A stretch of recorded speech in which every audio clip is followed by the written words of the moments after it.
Hi friends, ಇವತ್ತು ಬದನೆಕಾಯಿ ಪಲ್ಯ ಮಾಡೋದು ಹೇಗೆ ಅಂತ ನೋಡ್ಕೊಂಬರೋಣ ಬನ್ನಿ.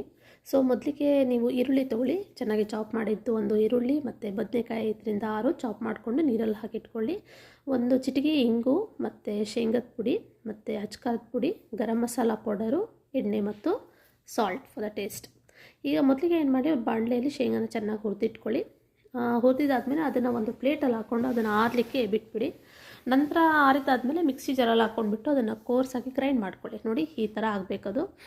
ಸೊ ಒಂದು ಸರ್ತಿ ಗ್ರೈಂಡ್ ಆದಮೇಲೆ ತೆಗೆದಿಟ್ಕೊಳ್ಳಿ ಸೈಡಿಗೆ ಫ್ರೆಂಡ್ಸ್. ನಂತರ ಒಂದು ಬಾಣಲೆಯಲ್ಲಿ ಎಣ್ಣೆ, ಸಾಸಿವೆ ಮತ್ತು ಹೆಚ್ಚಿಟ್ಕೊಂಡಿರೋ ಈರುಳ್ಳಿ ಮತ್ತು ಬದನೆಕಾಯಿ ಅದನ್ನು ಹಾಕಿಬಿಟ್ಟು ಬಾಣಲೆಯಲ್ಲಿ ಚೆನ್ನಾಗಿ ಫ್ರೈ ಮಾಡ್ಕೊಳ್ಳಿ.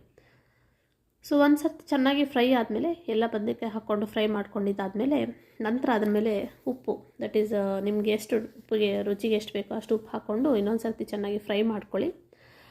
ಫ್ರೈ ಮಾಡ್ಕೊಂಡಿದ್ದಾದಮೇಲೆ ಅದನ್ನು ಒಂದು ಫ್ಲೇಮ್ ಆಫ್ ಮಾಡಿಬಿಟ್ಟು ಮುಚ್ಚಿಟ್ಕೊಂಬಿಡಿ. ಯಾಕಂದರೆ ಇಲ್ಲಿ ಬದನೆಕಾಯಿ ಏನಾಗಬೇಕು, ಸಾಫ್ಟ್ ಆಗಬೇಕು. ತುಂಬ ಸಾಫ್ಟ್ ಆಗೋ ತನಕ ಲೋ ಫ್ಲೇಮಲ್ಲಿ ಮುಚ್ಚಿಟ್ಕೊಳ್ಳಿ, ಇಲ್ಲ ಫ್ಲೇಮ್ ಆಫ್ ಮಾಡ್ಬೋದು ನೀವು. ಸೊ ಈ ಥರ ಸಾಫ್ಟ್ ಆಗಬೇಕು ಬದನೆಕಾಯಿ. ಸಾಫ್ಟ್ ಆದಮೇಲೆ ನೀವೇ ಅದರಿಂದ ನೋಡಿ ಕಟ್ ಮಾಡಿ. ಸೊ ಸಾಫ್ಟ್ ಆದಮೇಲೆ ಬದನೆಕಾಯಿಗೆ ಏನು ಮಾಡಿ, ಒಂಚೂರು ಮಿಕ್ಸ್ಚರ್ಗೆ ಇದು ಹಾಕ್ಕೊಳ್ಳಿ, ಗರಂ ಮಸಾಲ ಪೌಡರು ಮತ್ತು ಅಚ್ಕಾರದ ಪುಡಿ. ನಾನಿಲ್ಲಿ ಇನ್ನೊಂದು ಮಸಾಲ ಪೌಡರ್ ಯೂಸ್ ಮಾಡ್ತಾಯಿದ್ದೀನಿ. ಸೊ ನೀವು ಬೇಕಿದ್ರೆ ಗರಂ ಮಸಾಲ ಒಂದೇ ಯೂಸ್ ಮಾಡ್ಕೊಳ್ಳಿ ಫ್ರೆಂಡ್ಸ್. ಸೊ ಅದನ್ನೆಲ್ಲ ಹಾಕ್ಕೊಂಡ್ಬಿಟ್ಟು ಚೆನ್ನಾಗಿ ಮಿಕ್ಸ್ ಮಾಡಿ. ಸೊ ಒಂದು ಸರ್ತಿ ಚೆನ್ನಾಗಿ ಮಿಕ್ಸ್ ಆದಮೇಲೆ ಈ ಥರ ನೋಡಿ, ಅದು ಚೆನ್ನಾಗೆಲ್ಲ ಮಿಕ್ಸ್ ಆಗಿದ್ದಾಯಿತು ಅಂತ ನಿಮ್ಗೆ ಗೊತ್ತಾಗುತ್ತೆ. ಈ ಥರ ಸಾಫ್ಟ್ ಆಗಬೇಕು. ನಂತರ ಇಲ್ಲಿ ಮೇನ್ ಇಂಗ್ರೀಡಿಯೆಂಟ್ ಬರುತ್ತೆ ಲಾಸ್ಟಲ್ಲಿ, ಬದನೆಕಾಯಿ ಪಲ್ಯ ಮಾಡೋಕ್ಕೆ ತುಂಬ ಇಂಪಾರ್ಟೆಂಟು. ಏನಪ್ಪ ಅದು ಅಂದರೆ, ನಾನು ಹೇಳಿದ್ನಲ್ವ ನಿಮಗೆ, ಶೇಂಗದ ಪುಡಿ ನೀವು ಮುಂಚೆ ಮಾಡಿಟ್ಕೊಂಡಿದ್ರಲ್ಲ.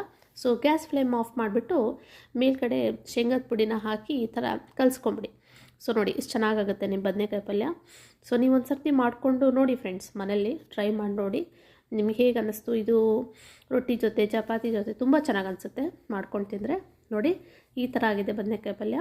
ಸೊ ನೀವು ಟ್ರೈ ಮಾಡಿ ಹೇಗಾಗಿದೆ ಅಂತ ನನಗೆ ಪ್ಲೀಸ್ ಕಮೆಂಟ್ನಲ್ಲಿ ತಿಳಿಸಿ. ಸೊ ಲೈಕ್ ಆದರೆ ಲೈಕ್ ಮಾಡಿ. Thank you.